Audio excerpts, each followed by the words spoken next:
Hello, and welcome to Encouraging Words with Renae. Today, we conclude our four-part series on living life to the fullest. This is part 4 and the final day. We have had so much fun getting points from a book, Conscious Living, who's authored by Celestine Chua.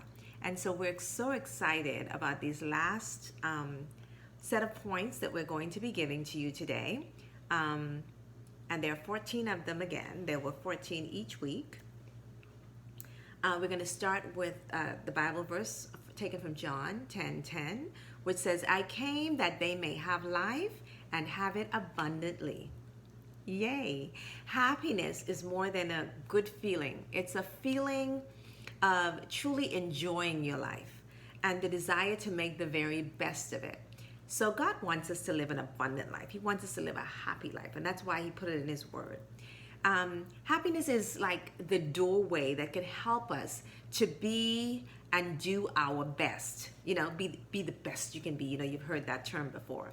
Our lives can be busy with the day-to-day activities and the responsibilities. You're like parenting. You're the coach on the basketball team. You have a youth group, that you have to deal with. We can have really busy lives.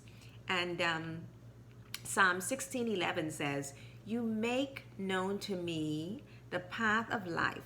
In your presence there is fullness of joy, and at your right hand there are pleasures forevermore. So even though we have a busy life, the Bible says in the Psalm that whenever we are in God's presence, there's joy and there's a fullness of it.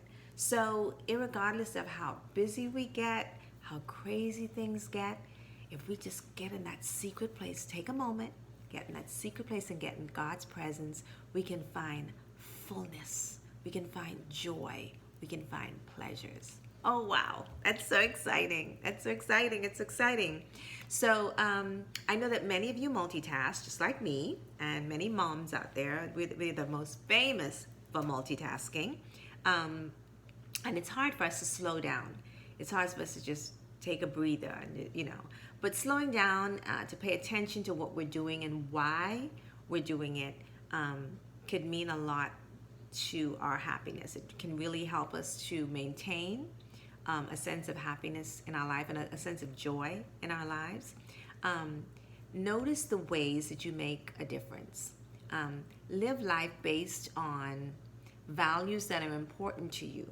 So when you slow down and you take a breath and you think about, okay, I have to do things that are important to me. I have to do things that matter. I have to do things that will make a difference in my life tomorrow.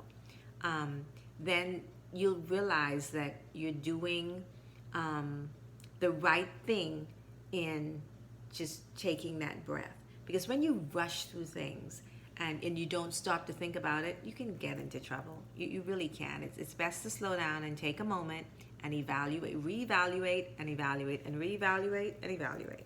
That's important to do. Take time to think of what really matters to God. Remember, He's the head of your life. He's the head of your body. He's the head of your mind and your heart. God is. And so it's important that we slow down and really think about that. And it helps to give our life a sense of meaning, and it will increase happiness in each and every one of us. So just like each week, I'm asking you to get out your pens and papers, get out your laptops, get out your cell phones, and press record, because we're going to get the 14 tips of living our best life right now. Number 1, take a break. Take a break.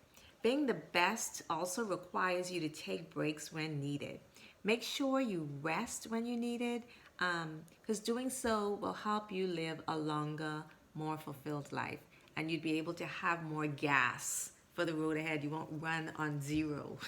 When your car runs out of gas, all you can do is kind of put to the side of the road and just kind of wait on some help. Someone has to help you. So I'll tell you, take a break. Make sure you've got gas in your car. Make sure you've got oil in your car and water's in there. And make sure that you've serviced your vehicle in full. And take a break, slow down, and make sure that you've got enough to for the journey ahead. I can't stress that enough. I have done the opposite. I have gone and gone and moved and traveled and just nonstop. And I didn't take those breaks, and my body paid for it. And so as I'm older and wiser, like we've been saying over the last 3 weeks, get wisdom. And all you're getting, get wisdom. Now that I'm wiser, I've learned how to take breaks. Let me tell you, I take my water break, I take my potty breaks, I take my lunch breaks, because you need to take a break. Regardless to what your deadline is, you are going to kill yourself. You're going to wear yourself out. You're going to make yourself weary if you don't learn how to take breaks. And I will promise you it is worth it, because I have done that. And it just messed me up. It messed me up. So take your breaks, take your time. You will not regret it. Number 2, the only person you can change is yourself. Oh, hallelujah. Now you're talking. Because I had to learn that lesson. I had to. I remember I thought I could change people. Oh, yeah, I did. That was a rude awakening when I learned that lesson. Oh, yeah, you can't change anybody. People are going to do what they want to do. And when I came to that realization, it was eye-opening. It was like an awakening. It was like the skies opened up and a light shone on me. It was so freeing to understand that I can't change anyone, because I was trying to do that and it was driving me nuts. It was just, I was like pulling my hair out. I was getting frustrated and I was screaming on the telephone at people because I thought that would change them. It didn't. All it did was give me a sore throat. So no, you can't change anyone. The only person you can change is you. And so I made a valiant effort. I definitely made a very strong effort in just making the changes in Renae's life that would make me the best Renae that I could be. And once I realized that people came in the package they came in, like when you get a Christmas gift, it's yours and yours to keep. Yeah. They come in that package, and so you have to choose to either live with it or you let it go. And that's why you have many people today that get divorces and that separate, because the package they got isn't all they expected or isn't all they wanted it to be. And so they just kind of return it, because it just wasn't what they expected. You cannot change someone. You cannot. So young lady, young man, young boy, young girl, take this wisdom from me now. It will save you a lot of headache in the future.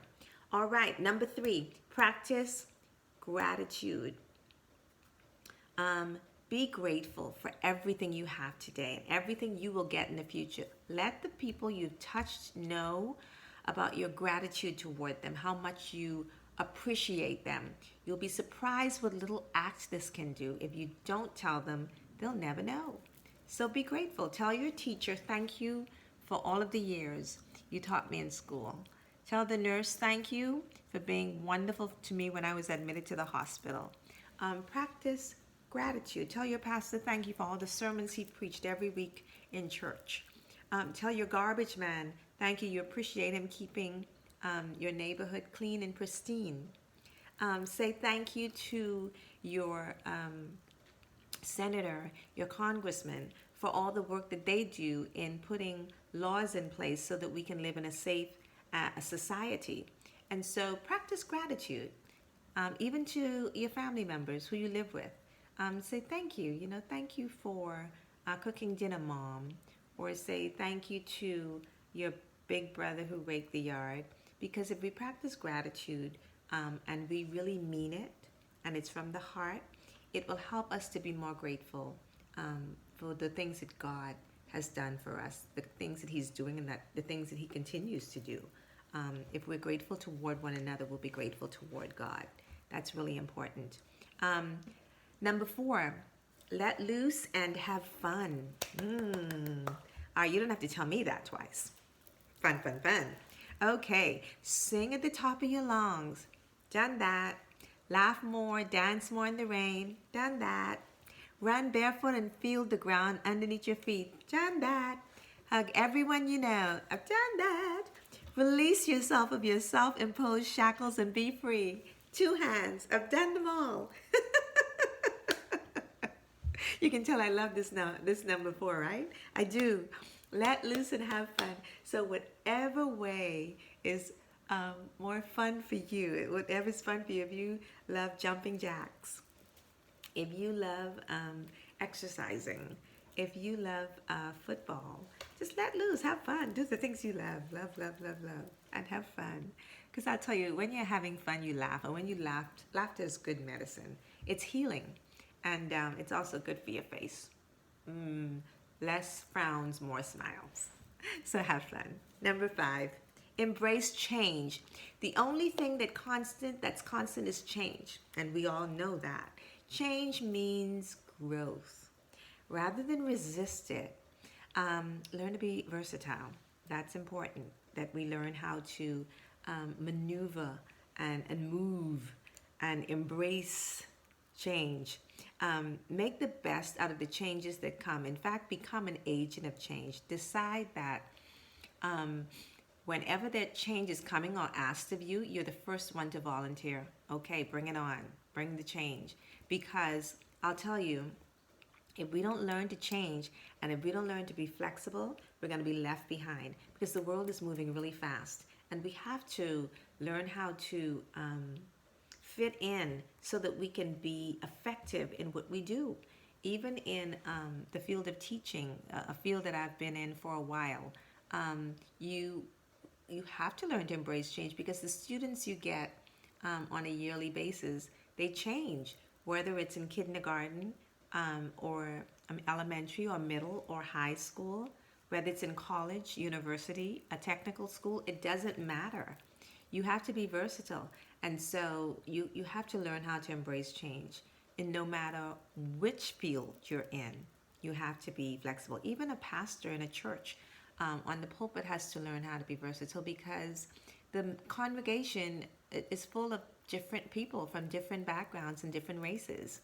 And it's important that we learn how to do that if we want to be effective as leaders. Number 6, let go of an unhappy past. And some people have some sad stories, I must say. Some people have had a hard life, and that's not a negative thing to say. Some people have had a hard life, and it's not been easy for them. That's for different reasons. It's not all their fault. But if you could somehow find in the middle of all that chaos and hurt and neglect that you've gone through, that you can let go and try to be happy, that would move you forward even all the better. And I promise you, number 6 is important for those of you who have gone through horrible and horrific things. If you let go of that unhappy past, now it will take time. It won't happen overnight. I'm not asking you tomorrow to jump up and let the sun shine in. No, it takes time. It takes steps. Sometimes you have to go to therapy. Sometimes it requires you changing your diet. Sometimes it requires you moving out of the living situation you're in. Sometimes it requires you moving to another state. Sometimes another continent.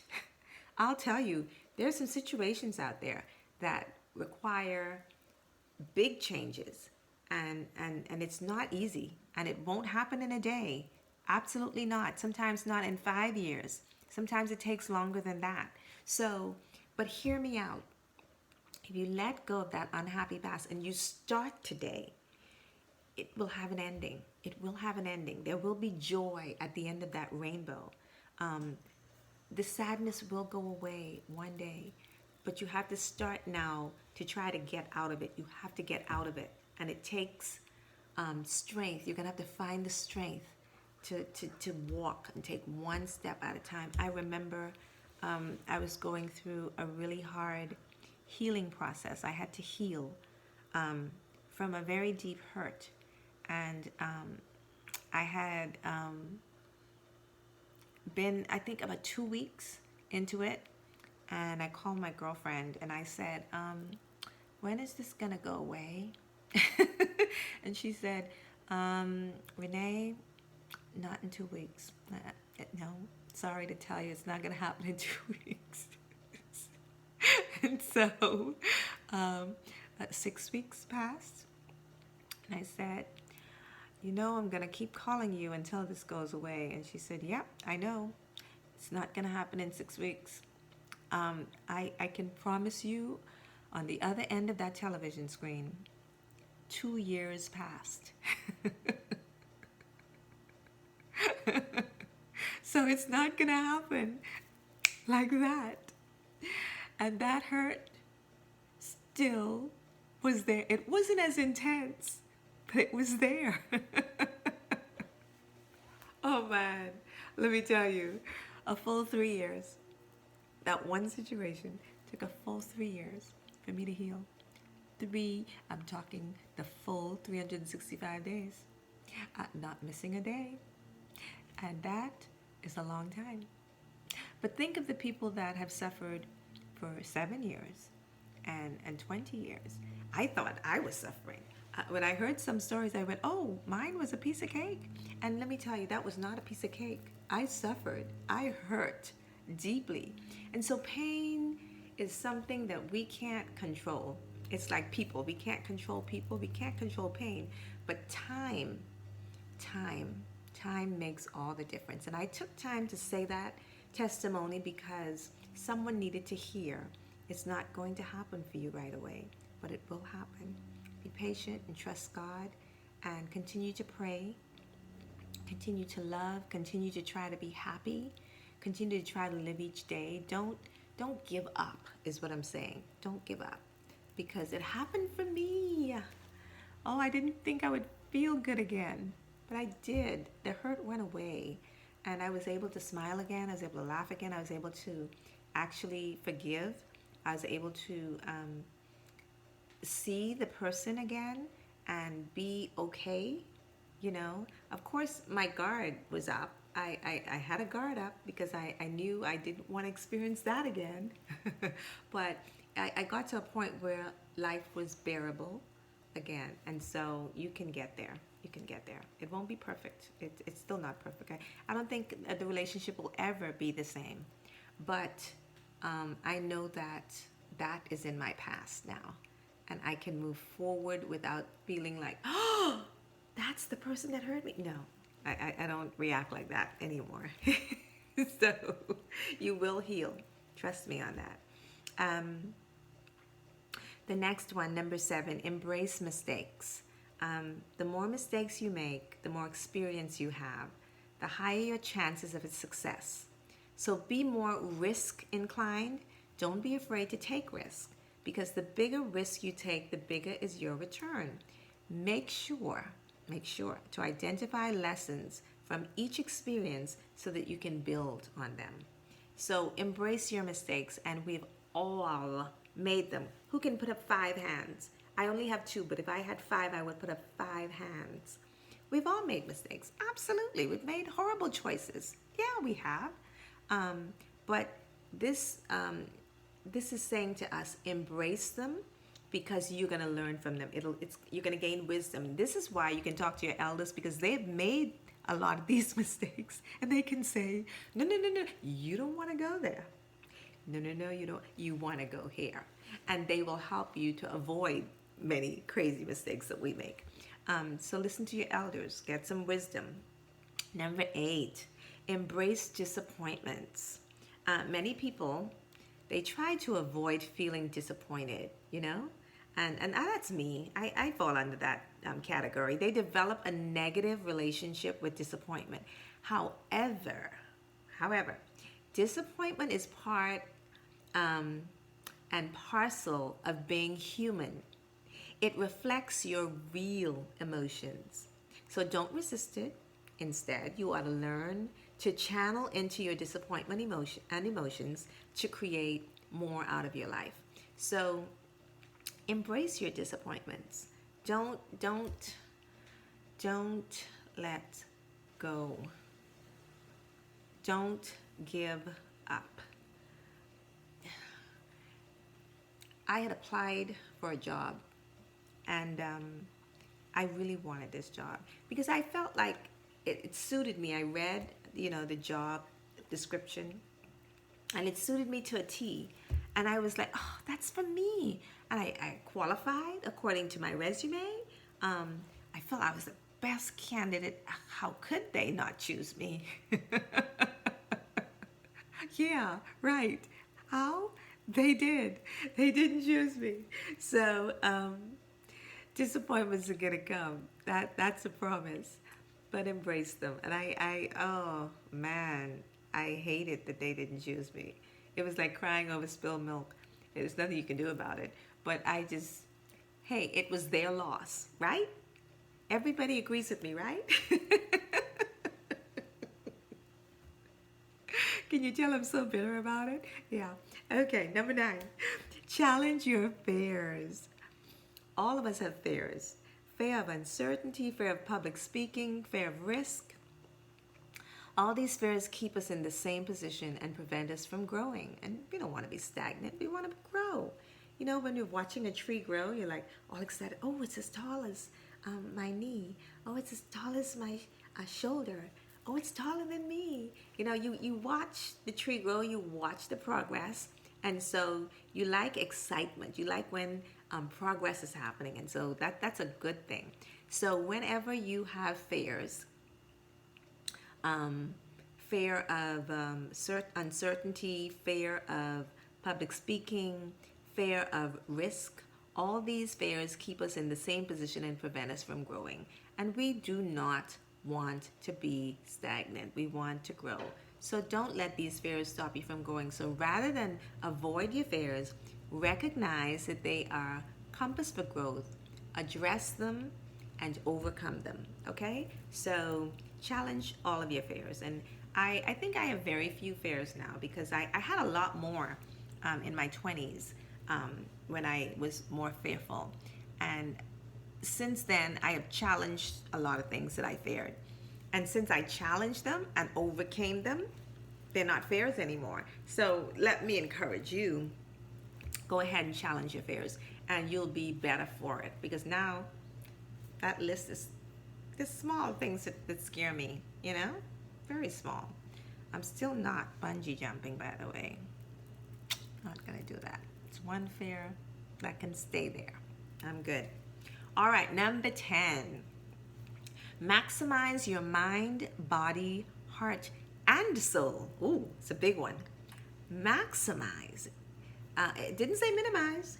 Maximize your mind, body, heart, and soul. So mind, body, heart, and soul.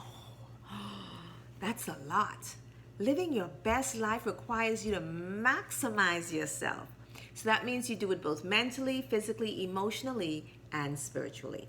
So if you're highly successful and you have lots of money, you have a big circle of friends and very spiritually aware, but you neglect your physical health, that's not living your life to the fullest. So you've got to do them all. You've got to encompass all in the circle, all 4 of them. You can't just do 2 and leave 2. It has to be emotionally, spiritually, mentally, and physically. You can't leave any of them out. Because the same goes for other scenarios where you block off part of you.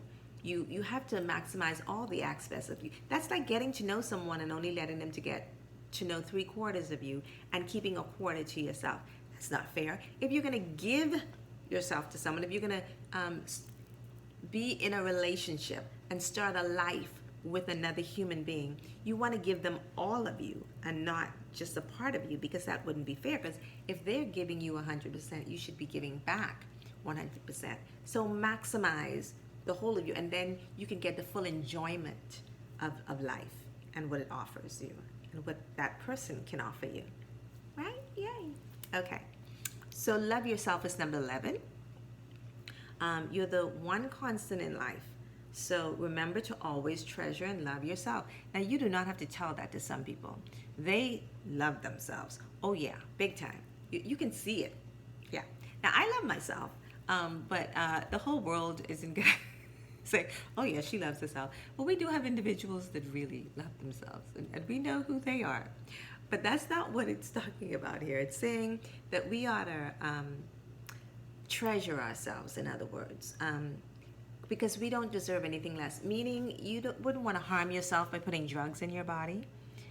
You wouldn't want to harm yourself by walking in front of a moving car. So, you know, you can get hit, get hurt, you can get killed. So you've got to take care of yourself when you love yourself. You want to be around people who enrich you and who care about you. That says you love yourself, because if you're around people who don't care about you, they're going to lead you the wrong way and lead you in the wrong direction, and you'll end up in the wrong place and doing the wrong things. So love yourself enough to say, I am not going to get involved in this situation or in that situation, because I want the best for me. I treasure me. And I want to live a long life. Remember? That was the key from week 1. And we're now in week 4. We keep saying we want to live a long life. We want to live a happy life. We want to live a full life. And we want to get wisdom while we do it. Remember? So yeah, we definitely want to love ourselves. Number 12, learn from criticism. Criticism. Be open to criticism, but don't be affected by it. Now, it is kind of hard to take criticism, I think, for anybody. I think people will say, oh, you can criticize me, it's okay, but they don't really mean that. I think it's hard if anybody criticizes you.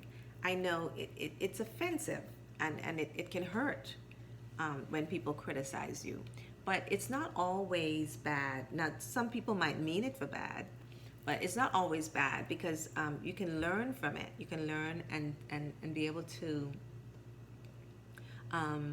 make changes in your life.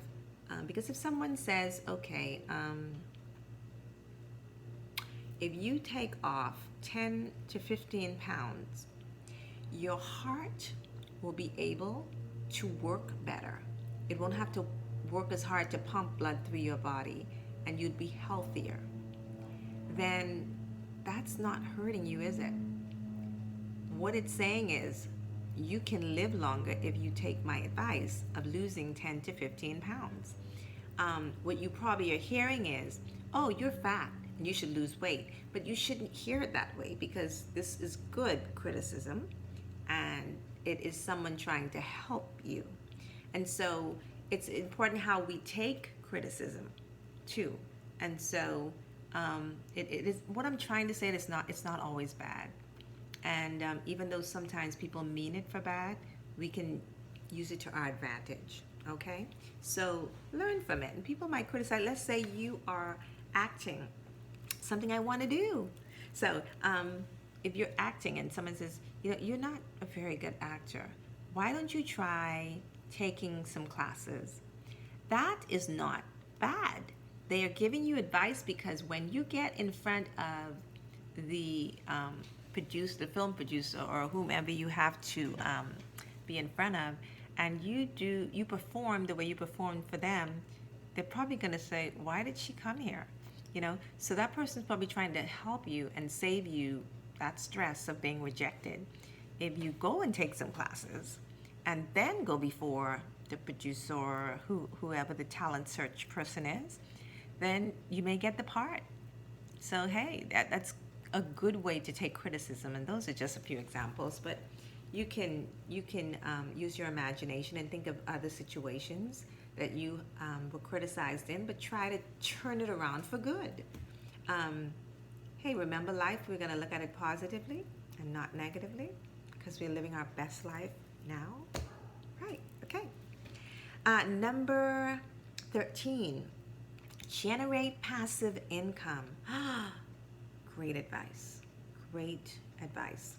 Create income and streams of income that's not tied to your job, and that's called passive income. So if you are an accountant and you work 9 to 5 or 8 to 4, and you have your evenings free, you may want to do maybe telemarketing in the evenings, where you call around and sell products online. Um, um, you can generate income by maybe on the weekend being a cashier at Walmart. Um, you could generate income by packing groceries at Publix. Passive income. It's just income other than your main job, and so it doesn't take as much time. It's very little time taken from you, and you're generating other funds, and those funds you can use to save, or that can be the funds you use to go on vacation with, funds you use to send your kids to school with, off to college or something. But there are many ways. That's just one or two on the top of my head. I'm sure there are many ways. Talk to a financial advisor, and they can give you ideas on passive income. But I do know that it's a good thing. I've done it. Many times in the past. I've sold makeup. I've done jewelry and all that stuff. It was fun, and I actually made friends from it. The income was good. It was passive income. It wasn't my main job, and so it was wonderful. And I would suggest you do it. It's a good thing. It's a positive thing. And then you learn another trade. Because let's say you're in finance. Let's say you are the accountant. That's finance. If you sell Avon on the weekends or during your spare time, you're learning a whole nother area. Isn't that wonderful? I think that's great. And so I love that advice. And I always linger on the advice that I really like. Which all of them are good, but the ones that I think I have proven to work for me, that I tend to kind of push more. So yeah, I think that's a good thing. And then we're finally on number 14, which says love life. So we can love life, and we can live our life to be, we can kind of make it a fascinating experience. I love my life. I do. I really do. I love living life. I love when I can be there for my children. I love that I can enjoy my hobbies. I love that I can learn new things. I love when I can get to go antiquing. So fun. Oh, so fun. So when we love life, we can spend our time on earth a little bit more fun. It can make our time on earth a little bit more fun. There's so many people on this earth, millions, billions of people, and different kinds of species of animals. And I think there are about 7 billion people, and everyone is doing their own thing and living their own way. And isn't it wonderful that you in your own little corner can love your life and love your space that God allowed you to occupy? And we can exist and we can create life and have children, and they have children. And I think it's a great thing when we love life. But I think it's better if we have life with God. And I think that's why I love it. I'm happy because I know who I am and I know whose I am. I belong to a great big creator who created this whole world. And he has made life a beautiful thing. He created the fruits that we eat, the vegetables that we cook and eat. He created the sun and the sand and the seas. And I think it's also beautiful, everything he's made. Oh, I love my life, and I think you should too. So enjoy your life. And as we've come to an end of this 4-part series on living a full life, I want you to remember to have, even though there's a spiritual side of us, there's a physical side to us. And we ought to enjoy both. We ought to love both sides. We ought to balance both sides so that we can be healthy and happy and we can serve the man who put us here and created us and made us. So thank you for joining me this week. God bless you. We'll see you again next week.